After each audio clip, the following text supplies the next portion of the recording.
Hello, hello, and welcome to the Brighten Your Day show. I am your host. Of course, my name is Brighton. I simply have so many things to talk about because when I don't film for 1 week, I have way too many rabbit holes I've gone down, way too many topics, way too much news and pop culture things.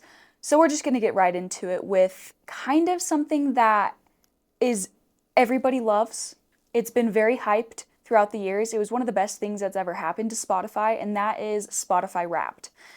Now, I'm going to show you my Spotify Wrapped, but there's something that I feel like has been happening maybe for the past 3 years, and I've been sitting here wondering if anyone else has been going through this. Of course, there's been good new artists and good songs and new songs and all of this stuff, but I feel like I have been stuck in the same top 5 to 10 artists for like 3 to 5 years now, and I don't know if it's just like me. I don't know if everybody just has gone back to their like old comfort songs or what. But I thought it would be fun for the first segment to show you my Spotify Wrapped, talk about it, dissect it, and then also I had a few people voice memo in their Spotify Wrapped, and we're going to talk about that as well. I thought about rating it, and then I was like, is that mean to rate it because art is, subjective? But it's interesting nonetheless. I feel like you can tell so much about a person with their Spotify Wrapped, especially how many minutes they listen to, the genre, top artist especially. So we're going to get into it, okay? But I do hope you guys have been having a great day, a great week, great month. It is the holiday season. The holidays, for me, are half good and half a little nerve-wracking. I feel like the energy is everybody is just moving at light speed. There's so much rush in the air, and it's kind of a time like you want to be present with your family and friends and you want to be like doing stuff, but then there's so many other holiday things added on top of it that it kind of makes me a little nervous, okay? But with that being said, I do love the holidays, and it's snowing. We are here at an undisclosed location, but is very cabiny, very cozy, and I've come to like the snow a little bit more this year. If you guys don't know, I used to live in Florida. Well, I grew up in Utah, moved to Florida. I've moved back recently, and this is my first winter back, and I'm a little scared about that as well. But anyways, my Spotify Wrap. Oh no, I wanted to talk about facts that I learned this week. There's a fact that I learned this week that ties so much into the Spotify Wrapped we're going to get into, and that is Steve Harrington. I literally forgot his real name, so forgive me. But he made one of my all-time favorite songs, and I had no idea that it was him because he went underneath the alias of Dojo, D-J-O. I don't know how to pronounce it. But I love it. I love the song so much, and I wonder if that's actually in my Spotify playlist. But yeah, I had no idea Steve had made that song. It's a freaking phenomenal song. He's kind of living my dream life, like going around making good music, making good shows, just living a creative life.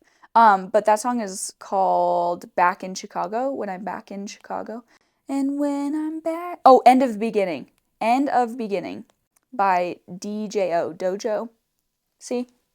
It's crazy. I had no idea. But let me show you my Spotify Wrapped real fast.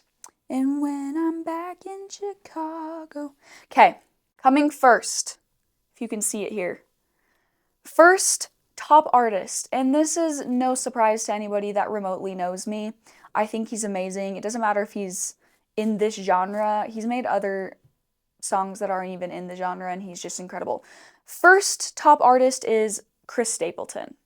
Of course, unsurprising here. He's amazing. He's literally the best vocalist I've ever listened to. Second is Lorde, which I swear to you, Lorde has been on my top 5 Spotify artists since since Spotify Wrapped became a thing. Like I can't even remember when it became a thing, but it's semi-new, and she's always been there. She's always going to be there, especially Pure Heroine. It's the greatest album. It's a no-skip album. I don't care what you think. Third, Fleetwood Mac. A classic. Never goes out of style.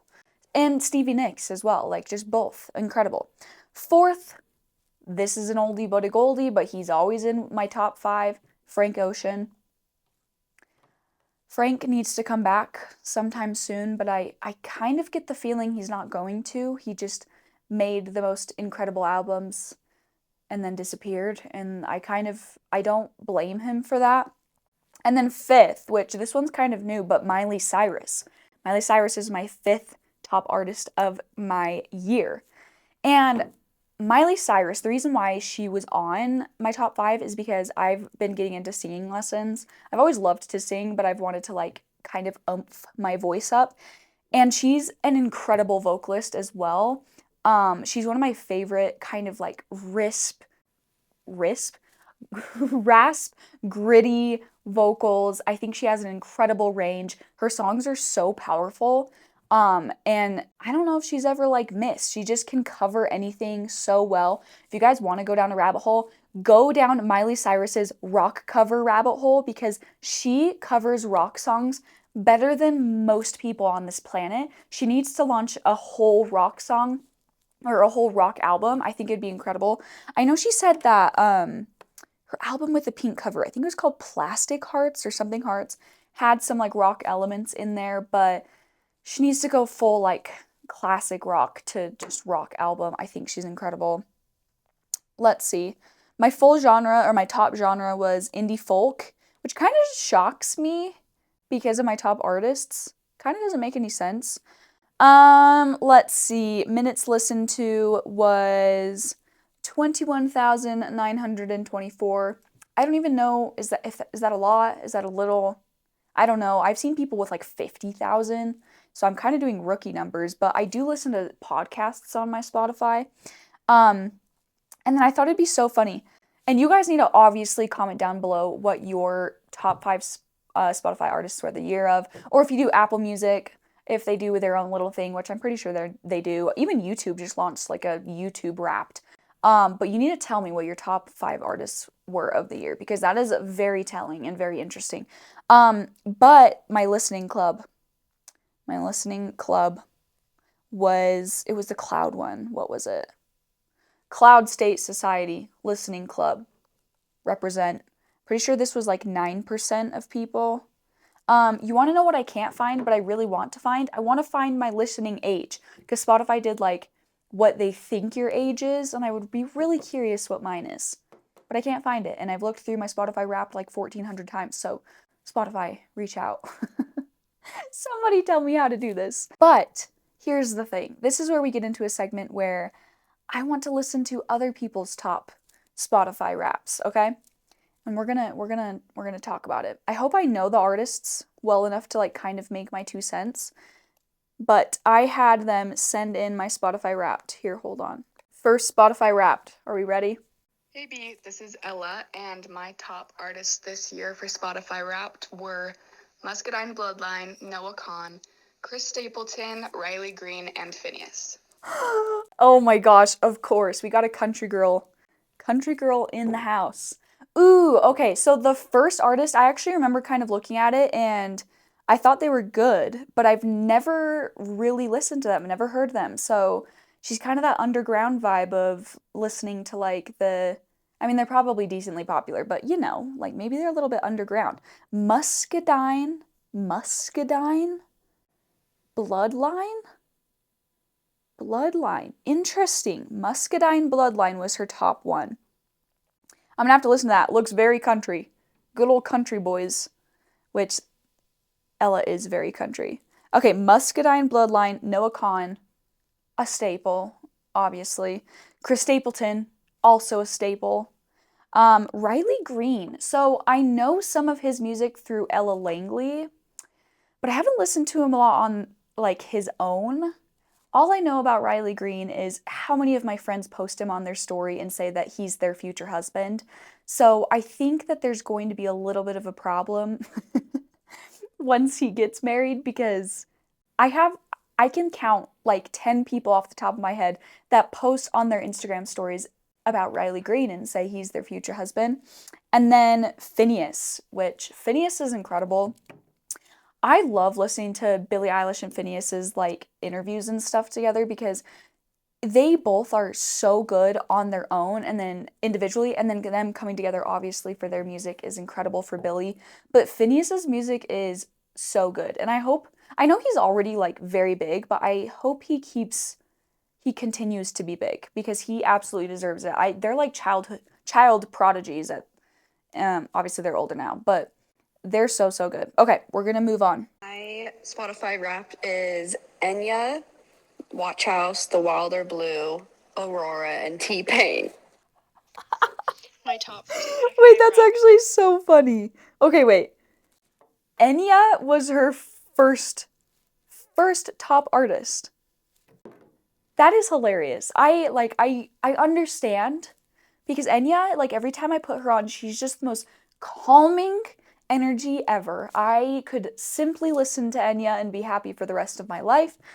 Would I be that upbeat? No. She kind of puts me to sleep in the very best way possible, but the fact that that was her number one, maybe she had a little bit stressful of a year, but that is so funny. Okay, Enya, Watch House the Wilder. Again, I like artists that I haven't really listened to. I'm gonna put these on mine because I feel like my Spotify Wrapped is getting old at this point. So Watch House the Wilder.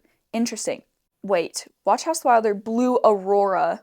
Is it Blue Aurora or is it Aurora? Is there an artist called Blue Aurora? Because let's see. Blue Aurora or is it just Aurora? Now I'm confused. I know Aurora is an artist, which I could totally see her listening to Aurora. Aurora's so good. Actually, speaking of Billie Eilish, she says that Aurora, I believe, was one of her very early inspirations. Maybe it was Grimes. Or maybe it was both, because they kind of give me the same like mystical vibe, at least back in the day.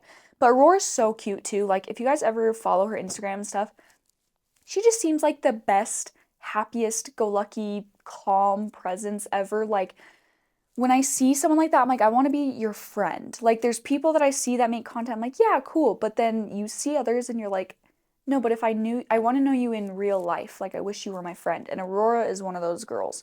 And then T-Pain. The switch up. I want to know like what her top genre was or like what her club was. Because the switch up between Enya to T-Pain is a very good switch up. I understand that switch up very much. That's so good. Okay. We're gonna listen to this one. All of these are good. Like I don't have anything to say of like I was gonna do like aura points, like plus aura like plus 100 aura points or minus.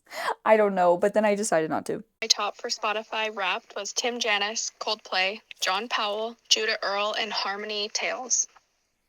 Oh my gosh. Let's listen to that again. Tim Janis, Coldplay, John Powell. My top for Spotify Wrapped was Tim Janis, Coldplay, John Powell, Judah Earl, and Harmony Tales. I gotta admit, I think the only artist I know in that is Coldplay. No, I think I know Judah Earl because he has very cute songs. Like his lyrics are very wholesome and cute, I think. Let's look up Judah Earl. Judah Earl. Oh no, I don't think I know him. You know what I wish so bad? I wish that I wouldn't get like, a copyright strike and stuff on my YouTube. And I wish I would be able to like sample and play these. And I know you can do like maybe a little bit, but there's so many people I watch that like do YouTube reviews or not YouTube, music reviews, and they always get copyright strikes, and it makes me sad. And I don't want to get a copyright strike, but I want to listen to this. Maybe I'll listen to like the tiniest little bit, just tiny, tiny.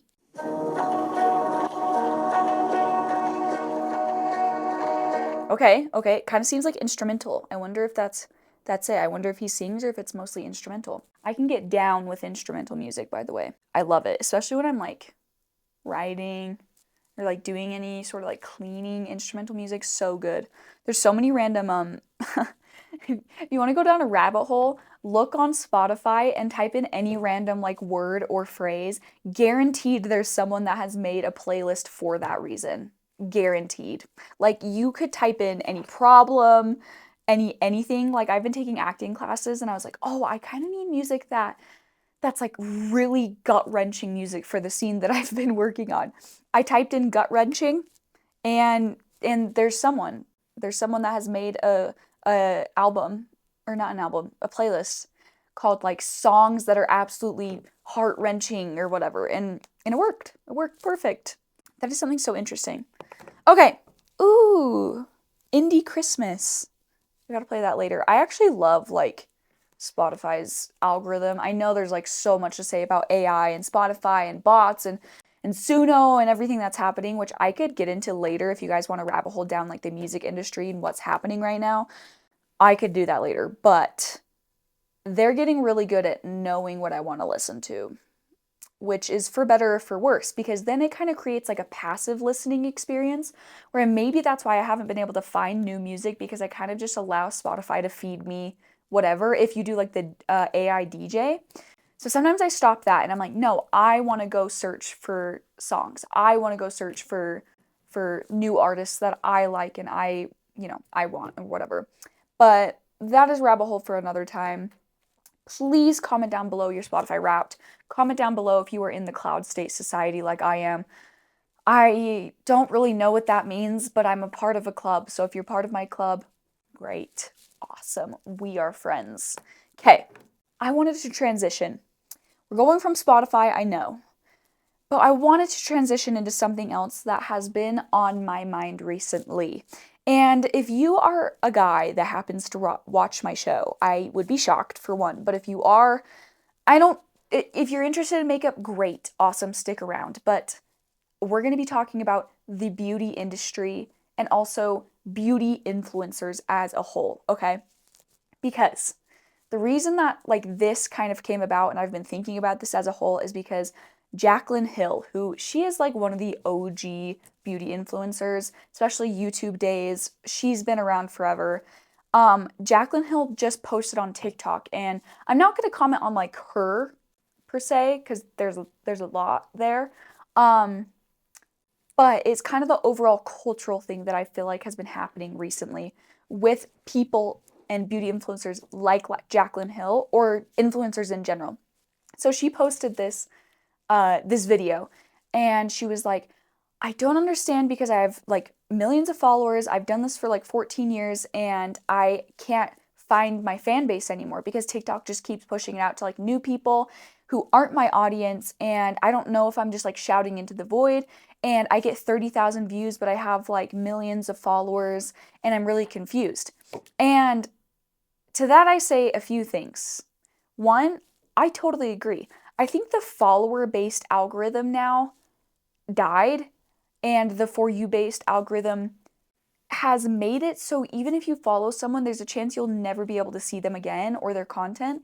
And so it's like, what is the point of follows? And that does kind of defeat the entire purpose of social media and wanting to find your friends and family. So when she was talking about having a problem, I totally understand what she was saying. I have that same problem. I know so many people that have talked about that.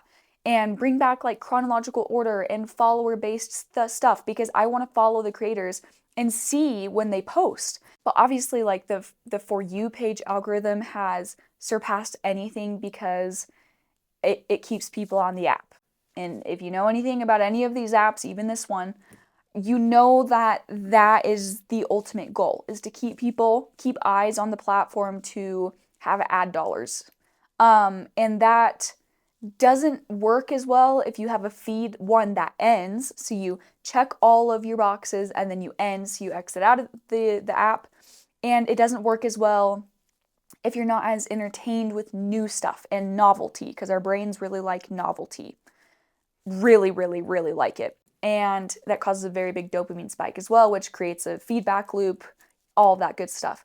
But what I was going to say is like, that aside, which I actually understood what she was saying, people in the comments were talking about the other side of things, which I think is very, very much the case with influencers and beauty influencers as a whole, which is if you look at a lot of these people's content, as I used to, it's kind of evolved throughout time. Now, when you scroll on TikTok, there is so much consumerism that is happening. What I mean by that is every single TikTok you see is restock my groceries with me, or here's a Erewhon haul, or here's a $20,000 clothing haul, or my organize my Stanley collection, and they have like 50 Stanleys, or organize my closet, and they have like a huge closet, and it's nonstop. It is nonstop. That is the content that has been creating. which makes sense because they're probably like, oh, this is getting good views, so I should keep doing this. So it's kind of like our audience fault as well as their fault. But in the comments of the Jaclyn Hill video, so many people were just saying like, because I'm from District 12 and I don't want to see your District 1 like shopping hauls or whatever.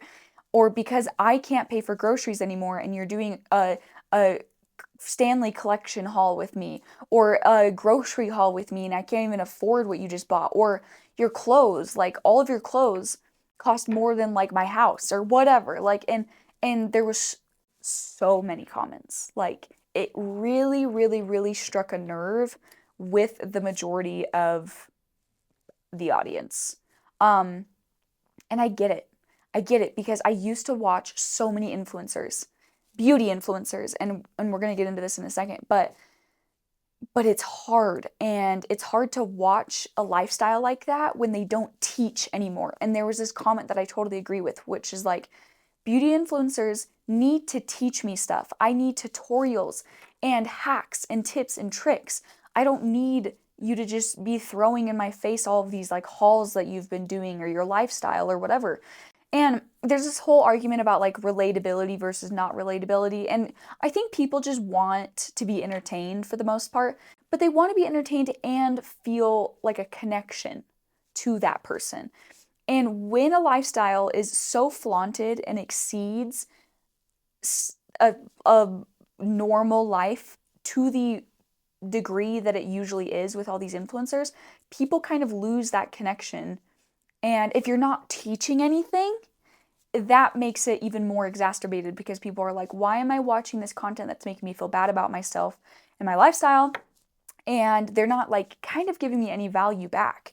And it makes sense. It makes sense. But I wanted to talk about the OG days of beauty influencers and beauty YouTube. And while I wanted to talk about this, I wanted to pull out some things to try.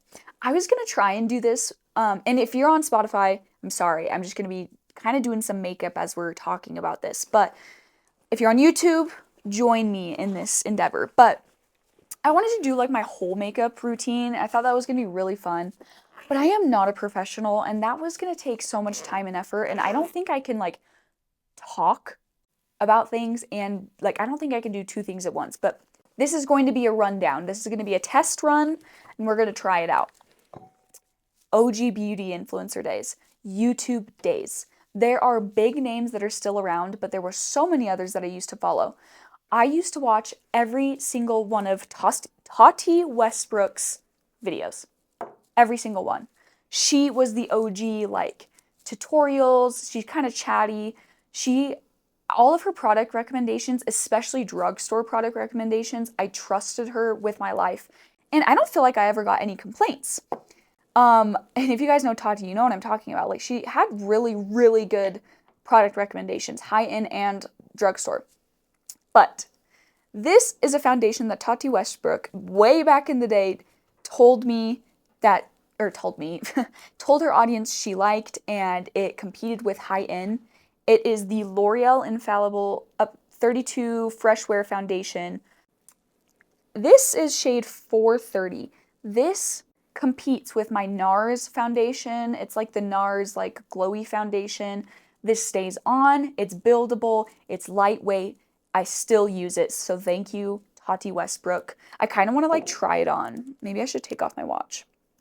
But yeah, and I don't know if you guys remember this, but with Tati Westbrook also came a little bit of a controversy with another huge beauty YouTuber at the time. He's still big now, but James Charles. I don't know if you guys ever remembered the iconic video, Bye Sister, but that broke the internet. That exceeded even like beauty YouTube. That was crazy. But look how good. Maybe I'll show right here. It really does blend in so well. Like, it's so skin-like, and I have it on my skin right now, if you can't see. Oh, yeah. It's so good. Pick this up if you don't have a foundation. I don't think you'll regret it. But yeah. Then there was another beauty YouTuber that was huge and is still big. He is, say whatever you want about Jeffree Star, but he is a workaholic and he has never quit. He just is there, and he keeps growing and keeps evolving, and that guy, he's just so business savvy. Like, he's smart. He is smart.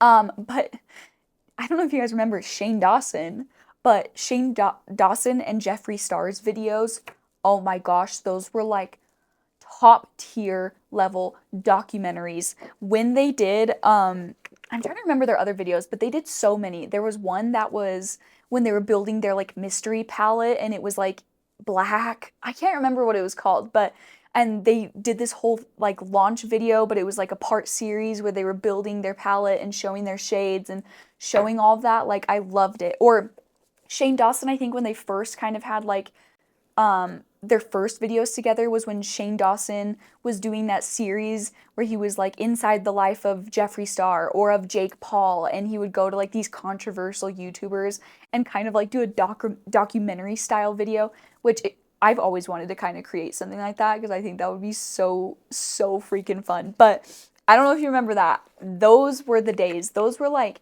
it wasn't even like they did crazy, like they had crazy filming or anything. I think it was just real, raw, and honest, and they didn't need anybody else besides themselves to create stuff. And those videos were like, they would have like 20 million views each. If you look at the Jeffree Star ones and the Inside the Life of Jake Paul or whatever, those were crazy. But also, side note, I never buy from TikTok Shop. I just was kind of worried about it. This girl influenced me so much. Adriana Nicole Cosmetics. I'm going to swatch a few of these as we're still talking because these are the prettiest, glitteriest eyeshadows I've ever tried, and so I bought 3 of them. But yeah, if you don't remember Shane Dawson, he kind of had his own controversies. So did Tati Westbrook, and James Charles also had their own controversies back in the day.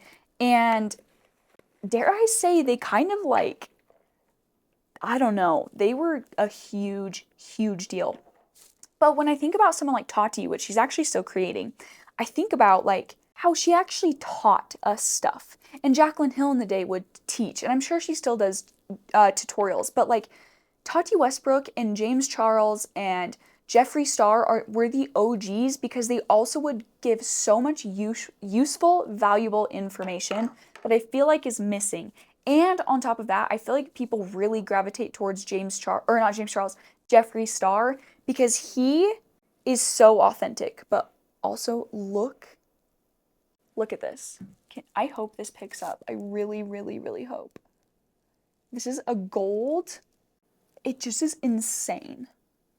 This is the shade, I believe, Ambrosia. Absolutely insane. But yeah, like I learned so many of my beauty techniques from those influencers, and they're still around and they're still kicking. Okay, this eyeshadow, insane. It's like white, but it also has blue and pink in it, and it just flecks like crazy, like the shimmer. Okay, we're gonna try this. I hope you can see that. It's so beautiful. Dang, it's kind of hard to see on my hand. This one's beautiful, and then this is her most popular shade. This is, oh, they have them on the back. So the gold one was shade Goddess. The white one was shade Euphoric. And this pink one I'm about to swatch is shade Ethereal. But yeah, I just wanted to talk about it because I'm like, I miss the OG YouTube days. I miss the days where it's like, I don't know, like pushing product and pushing ads weren't absolutely everything. Before short form video absolutely took over and YouTube was more long form and chatty. And I feel like people didn't have to have like such a huge setup or garner attention in crazy ways, and they could just be themselves. Here, we're gonna do this right here. So beautiful. Come on. I hope that these are gonna be able to. Okay, this shade is absolutely insane. I almost got like too much on my hand. And a little goes a long way, which is nice too. But shout out to her. I have started to kind of get into like ethereal makeup, which I didn't do it right now because I was going to choose eyeshadow. But Adriana Nicole Cosmetics is incredible. So amazing. What one should I do? I feel like I want to do, I did kind of like a reddish brownish look. I think we're going to use Ambrosia. Oh no, sorry, ethereal. That's what I meant. But yeah, please tell me what you guys think about this because where do you think the next wave of like influencing is gonna go? Do you think it's gonna be more like long form podcasts? Do you think like a lot of people are just saying like influencers are dead. We would rather see regular people. But then every time they say that we'd rather see regular people, guess what happens? Then they get followers, then they get money, then they start showing like hauls, and then people say they're not relatable. So it's like, what do you share and what do you not share? I also think someone like an Alex Earl has done, say what you want about her, but she has done so good at being relatable, but then also being like aspirational and showing her lifestyle and not hiding away from the fact that like her parents make money and she's able to like do and be a lot of place or do a lot of stuff and be a lot of places and travel and all of the things. Like I think she still shares vulnerable stuff with her audience and still acts normal. She's not like the robotic, she doesn't have the influencer accent, you know? Maybe she does a little, but also, can you guys even see that on my eyes? I hope so. It's absolutely insane. I'm gonna be so glittery and kind of crazy after this. I think I put way too much on my eyelid. It's like up to my brow bone. We're just gonna be extra today. But yeah, tell me what you guys think. I really miss beauty YouTube. There is this redhead girl that I actually did a really good eye makeup from, and she's so sweet. I think she's on TikTok, but I'm gonna tag her in the comments below. And please tag whatever beauty influencers that you've been missing on YouTube, especially or not missing, you've been loving, especially new creators that you feel like are great. Again, I'm not a huge makeup girl, but I feel like this was a rabbit hole that I needed to dissect because of everything we've been talking about. That was fun. I think I'm going to do that again. It's kind of nice to have your hands busy as you're talking about stuff because then you don't feel like your hands are just sitting there. Like I talk with my hands all the time and it's just like it's too much. I'm so glittery. Oh my gosh. Okay, let me check if I have anything else. I will remind everyone I have a fall/winter playlist called For When the Air Gets Crisp. I'm going to update it, especially with my new Spotify Wrapped. It's just a vibe. It's a vibe for the winter time. It's a vibe to get you through the winter, or if you like winter. But please always do song suggestions for that. I'm obsessed with that. I'm so excited to see what happens in the future. I don't think influencing is going away. I think it's evolving and changing and we're all creating and it's fun. I think it's a fun time. It's never been like this before. So if you've ever been thinking about making content, make it because even if nobody watches it, it's so fun to just like sit down and chat. Maybe it's just me. Maybe I'm just like that, but give it a try. Comment down below, subscribe, all of the good stuff, and I will see you next time. Bye.